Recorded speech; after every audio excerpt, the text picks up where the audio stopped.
Every entrepreneur has been there. Growing pains, obstacles make you growth gains. It's the challenges that cause us to level up. I'm your host, Alicia Domenico.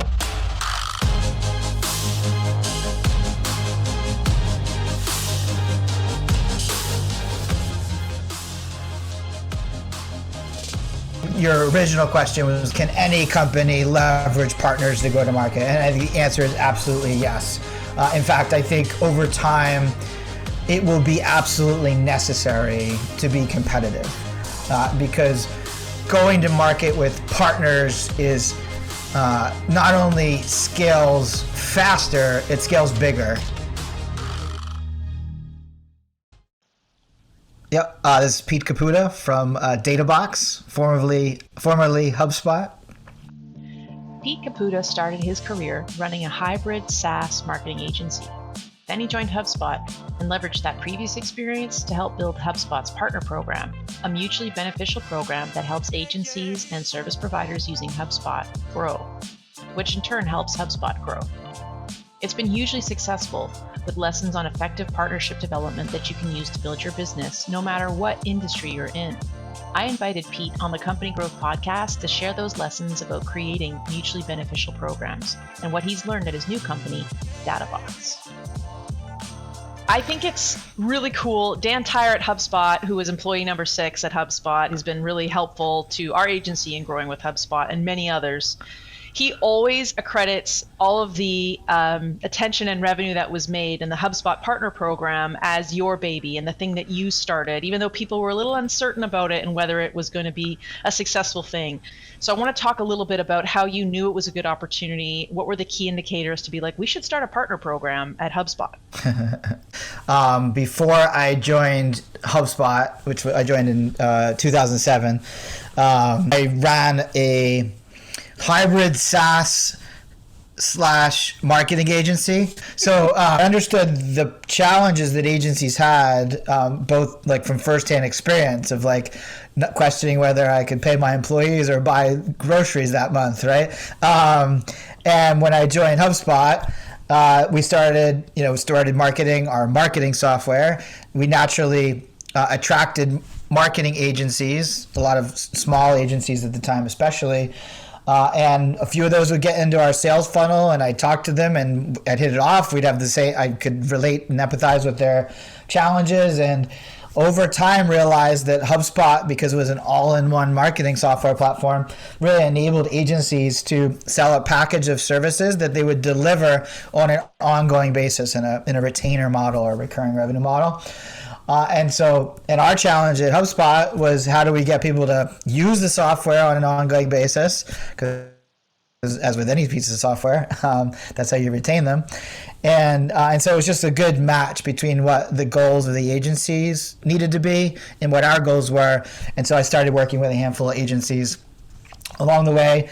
As it sounds like you heard from Dan Tyre, I faced some resistance. And Dan and I were always on the same side of this, of saying we're stupid if we don't do a partner program. Because Dan, I don't know if you know, had built out a Lotus Notes reseller that he had actually sold to Microsoft, ironically, before he had in his career, before he had joined HubSpot. And so he had reseller experience. He understood the power of reselling for a software company. And so he and I were advocating for this program, and the way HubSpot worked is like we would present ideas to the management team, and the management team would discuss it, with us, and then like there would be yay or nays, or like it's like yeah to this and no to this, or do it this way or whatever. And so there was this like review process that would happen periodically. It got more, the cadence got more strict as time went on, but in the beginning it was more of like, you got an idea, let's put a meeting together and pitch us. And so I pitched that, and I got a no. I'm like, no. I later found out like we were raising our Series B, and we just didn't want the distraction of anything other than what we were doing already, which was just doing marketing and doing direct sales. And so a few months went by. They didn't tell me to stop talking to agencies or stop selling to agencies, so I had some more success. We also realized that very few of the other salespeople were having success, because they'd get on calls with these agencies, and the agencies would say, hey, can I get a demo of your product? I have 10 clients and I think would be a fit. And so every direct sales rep would be like, woohoo, I got 10 customers coming in. That's my quota for the month. And then they'd do the demo, invest some time answering questions, and then they'd never hear from the agency again because they just didn't understand all the issues it takes to actually roll out a piece of software to 10 clients. Whereas I did, right? And so we stopped rotating those leads to agencies, so to the direct sales team, and we didn't do anything for a while. And I pitched the program again, and after like I think a 2.5, 3 hour meeting where I was literally leaving the room thinking that we weren't going to do anything, and as I opened the door, Halligan said, fine, you can start the program. So it was basically like, don't bother anyone else, just go do it, which was obviously very difficult. But I just started doing these webinars, very educational on how to sell a retainer, what should be in your retainer, and all of that kind of stuff, how to price and package it. And at the end of the webinar, I'd say, if any of you are interested, like call me or book a call. And there was no like call bookings then, so I guess it was more of email me or fill out this form. And so by doing that once or twice, I got like 10, 20, 30 partners in the program, and I started doing 2-3x of my quota, or of what a direct sales rep was doing. And so at that point, it went from like everybody saying, no, we shouldn't do this, to Brian saying, when can we add more sales reps to that? And so then over about another year period, I built like the first sales team, like 8 or 9 reps, and got it to, it was probably like one of maybe 5 or 6 of our sales teams at that point. But then a few years later, it got to about 40% of revenue. And it was that, when we went public. And I think it's still pretty close to that, around 40% of revenue. So after jumping some hurdles, Pete, Caputa, and Dan Tyre got their chance to build the program and prove its value. Whether you're running your own business now or working within one, Pete's experience shows that getting everyone on board with a big change can be a challenge, but persistence pays off. So let's talk about how people can adopt this concept. I mean, the reseller program, I imagine, like you said, it's like 11 o'clock at night. It's something that it's a big ask to try to put something like that together, but there is a benefit if you're targeting the same customers. HubSpot really evolved that program too, I think, from just the reps to helping the agency sell. Like when Dan Tyre launched Pipeline Generation Bootcamp, which they're now scaling at the Academy so that other people can learn from it, and the release of the Sandler and HubSpot training, I think, is part of that sort of Dan Tyre methodology of how any company can grow their customer base and how they should be making phone calls, which is amazing. And David Winehouse had a boot camp that was all about how to really sell a bigger deal, because like you said, a lot of agencies were really struggling with cash flow and they didn't know how to sell a bigger deal or how to value things or how to even break apart services that align with HubSpot's tools. David has done he's on the podcast this season too. He did some really innovative work about helping us understand and change our processes. So I imagine that was probably always part of your methodology, is coming out of the agency world and knowing that they needed skills to sell, to create retainers, to create even just packages. Yeah. So first of all, I keep in touch with both Winehouse and Tyre still. Winehouse and I are grabbing a beer next week, and Tyre I call once in a while when I need a pep talk, as I'm sure many other people do. Yes, true. In the early days, it was, I don't know if you remember or know Patrick Shea, but it was me and Patrick Shea and a bunch of salespeople. Patrick was the lone marketer in like a 40-person marketing team that focused in on partners, and so it was pretty bootstrapped. I'm a kind of a bootstrapper at heart. My first startup was bootstrapped. We've sort of bootstrapped DataBox, and we're cash flow positive and growing. So I don't mind the challenge of bootstrapping, but I always felt like we could have done more. Even when it was just sales reps and Patrick and I, our main focus was training. We put together 8 hours of webinars. And so that was kind of the first version of the Academy. It actually later became the basis for our paid onboarding service. And I think it's come a little full circle now where, at least for existing partners, that training is included. Every company who is using HubSpot realizes, I think, and I hope, that education is such a big part of their sales process. I mean, even if you're an e-commerce business and doing B2C stuff and your sales cycle is relatively short, there's still education, right? Hence why we all bought into the idea of digital media as being something that would really accelerate the sales cycle or help people connect and then accelerate the sales cycle. So I think that, the fact that you guys were innovators in doing that training and helping agencies understand what they needed to do to sell more HubSpot and sell more of their own and become cash flow positive is, I would say, it's one of those leading lights to be like, there's an opportunity here. Whether you're a manufacturer and you've got distributors out there who are selling your product and you're using HubSpot, you can be using those tools to help those people get educated about how to better sell your cupboards or whatever it is you're manufacturing. Yeah. No, I think inbound marketing and education are universal things that apply to any business. So the more you educate, the more interest they'll have in your products, the more loyalty your customers will have to you. So yeah, I think the more you give on that side, the better. I think that's what's really cool, like that idea of the give and the get we always talk about, right? In the HubSpot sales process is that the more you give, the more you will get. And I think that's really what that hybrid Sandler and HubSpot training talks about is just it's human to human selling now. It's not business to business. It's not business to customer. It's human to human. How do we make a connection? How do we help? What can we give to create trust and give an understanding of how we think and how we operate it?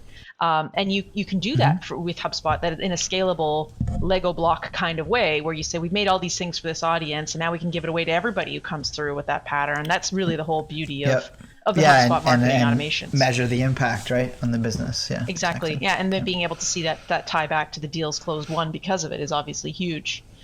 Do you think all companies can leverage partners to grow their revenue? And I kind of, maybe this is an opportunity for us to talk a little bit about DataBox, which is the second part of the story. It's like you left HubSpot, you started DataBox, you are the number one third-party integrator for HubSpot at DataBox. Everybody's using it. So why don't we jump over there and just talk about that part of the story, and we can talk about some of those other leading indicators about how people can see that partnerships can really help you grow your company. So yeah, we're the number one third-party integration, meaning that we're the most popular integration, except for the ones that HubSpot's development engineering team have built, such as like the Slack integration or the Salesforce integration, et cetera. And so obviously partnerships are important to us in multiple ways at DataBox. One, the fact that we partner with other software companies like HubSpot, and that helps us get business. It also makes our product significantly more valuable. And then two, we work with agencies and we go to market with agencies. We have a special program for agencies where they use our product to track the performance of multiple clients across multiple tools, and then report that out to the clients. And so we're going to market with them. We include them in our content. We're constantly sharing insights that we have from partners, or promoting their content as much as ours. So there's a lot we're doing there. Did you identify that because you're like, hey, we're all selling into the same space, right? So we all have the same persona. So it makes sense to create content together and launch together. You see that a lot. So is that how you kind of identified it? Yeah, that's how I think about it. So I think your original question was like, can any company leverage partners to go to market? And I think the answer is absolutely yes. In fact, I think over time, it will be absolutely necessary to be competitive, because going to market with partners is not only scales faster, it scales bigger. If you got a business and you're trying to say your addressable market is 10,000 potential customers, and you have 5 salespeople, you could do the math. But even if they have 5 calls a day, which is a lot, you're talking years before you even talk to all 10,000. But if you can find 100 customers or 100 partners who then go and have 5 calls a day, and you have 10 salespeople that manage those 100 partners, or maybe only 3 salespeople that manage 100 partners, you can start to really multiply your efforts. Now, think about that in the context of things that are much more infinitely scalable, such as your content marketing, your social media strategy, etc. And imagine having having one content marketer writing blog posts, and maybe they can do 3 a week or something like that.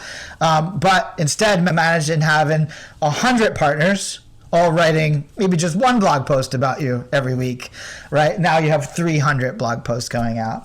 And then start to think about the algorithms that impact visibility for a company, such as, say, Google's ranking algorithm, and how that's exponential in nature. And you start to think about how much more quickly you can gain competitive advantage, say, in the search engine results by having, say, 100 of your partners or 1,000 of your partners link to you, and raise your credibility or elevation in the in search rankings for the keywords that matter to you. And so all of that stuff works a lot faster and can be a lot bigger when you start to think about how you leverage your partners in marketing.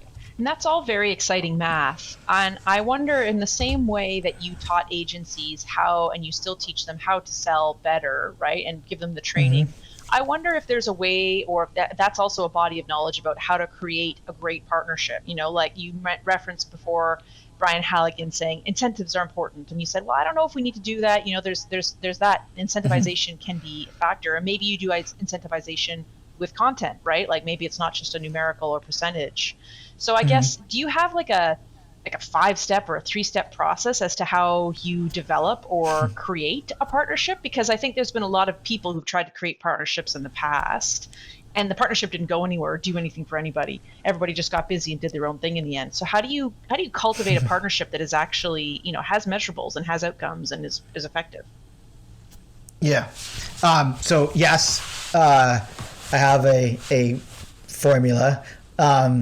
It doesn't work in every situation, but definitely have a formula. HubSpot was a little bit of a perfect storm in a good way, in that all of the elements were there to enable a really amazing partner program.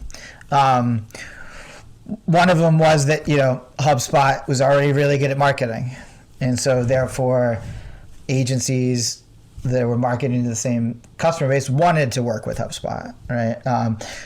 They also really loved the content HubSpot was putting out. So HubSpot had already started creating demand amongst potential partners. Another one was that HubSpot is a really broad platform, even more broad now. It's like crazy broad. And so it enabled a large set of services, even when it was just a few features. It enabled a large set of services for agencies to deliver. I'd also argue that the timing was right, and that like SEO, social, pay-per-click, they all kind of started to become popular around the time when we were launching, and obviously they're the primary means of going to market these days for most companies. So like there was a bit of a perfect storm there, and then because agencies were struggling with cash flow inconsistency, like there was that value prop that was just really worked.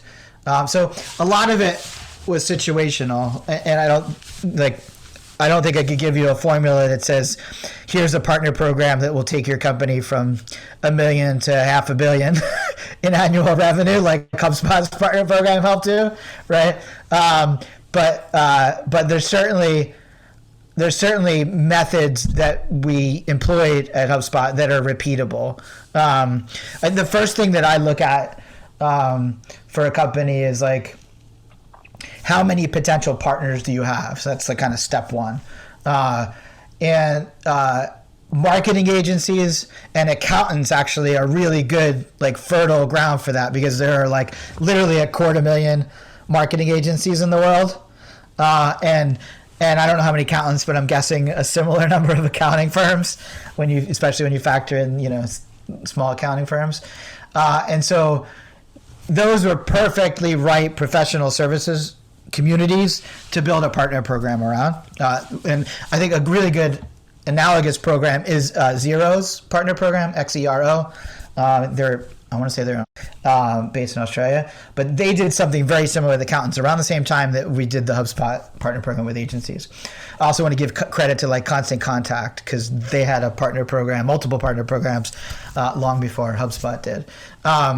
So we weren't the first, but I think that step of like saying, hey, here's who our potential partners could be, is the first step, and that should be a relatively large market, if your market is large, right? And then if that's the case, where your market is large and your potential partner market is large, then the obvious place to work is first on the marketing side and attracting them, getting them onto your program, etc. The second step, which needs to happen pretty quickly, is some way of measuring your partner's impact on your clients. And so we had a formula for that, and we would analyze every agency client, and we would average those, and that would be the score for the agency. And that was actually the first thing that we looked at when we created the first tiers for HubSpot. And so that was the first thing that we did to really figure out who's the best.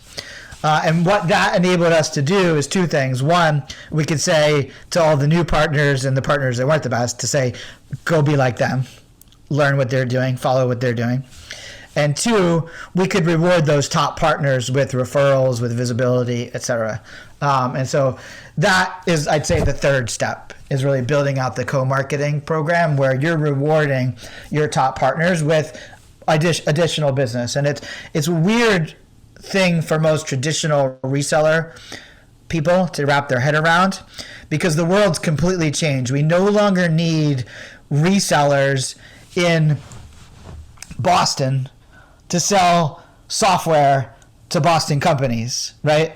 And so we don't need distribution for local reasons anymore, which is the original reason why software distribution occurred, because you'd want your salesperson to drive in there and take them out to golf for dinner, or just go in and give them the pitch and then assure them that they'd be there to hold their hands while they implement it and train their team and all this other stuff. And so when SaaS came along and the price tag went from like $1 million to implement a system to $1,000 a month or $100 a month, you no longer needed that level of security because in your buying process. And so inside sales came along and kind of disrupted the more traditional way of direct and outbound selling or channel selling.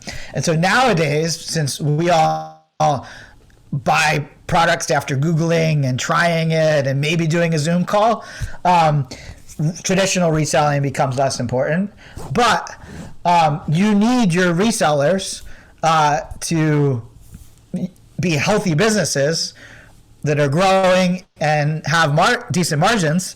And so they can't possibly market as effectively as you can anymore and generate that demand as well as you can. And so you need to feed them business. And increasingly, I think reseller programs are much more around implementation or servicing, or how HubSpot now calls it, a solution partner. You're there to help diagnose the needs, but also implement the right solution and retain the customer on the platform. And so that co-marketing piece is really important. Otherwise, there isn't the right incentives for the partner to really invest in learning the platform and doing a great job. Collaborating with like-minded organizations always helps you scale faster, since you can get more marketing and sales done with the same or fewer staff.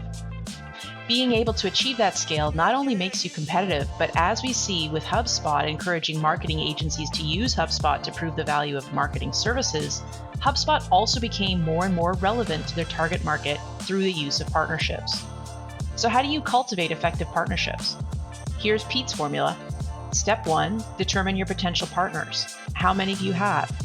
If your market and potential partner market are large, start with marketing rather than direct outreach. That way you can pull them to you. Step 2, Find a way to measure your partner's impact on your clients. When you identify the ones doing well, reward them and highlight them as a best practice for those other people who maybe aren't there yet. Step 3, build out a co-marketing program. Reward your top performers by giving them more visibility and feeding them leads. These are steps that any organization can try to not only see if partnerships are going to work for them, but to see how partnerships can work with them. Since at that step 1 phase, you'll be able to identify which partners are better fits than others. For more information on Databox, visit databox.com. And for more information on HubSpot, visit hubspot.com. Find more episodes of the Company Growth Podcast on YouTube or at anchor.fm/Company Growth Podcast or wherever you listen to podcasts. And if you've got a company growth story you'd like to share, reach out to Tangible Words. We'd love to hear your story and use it to inspire others to beat their own company growing pains. Until next time, thank you for listening to the Company Growth Podcast.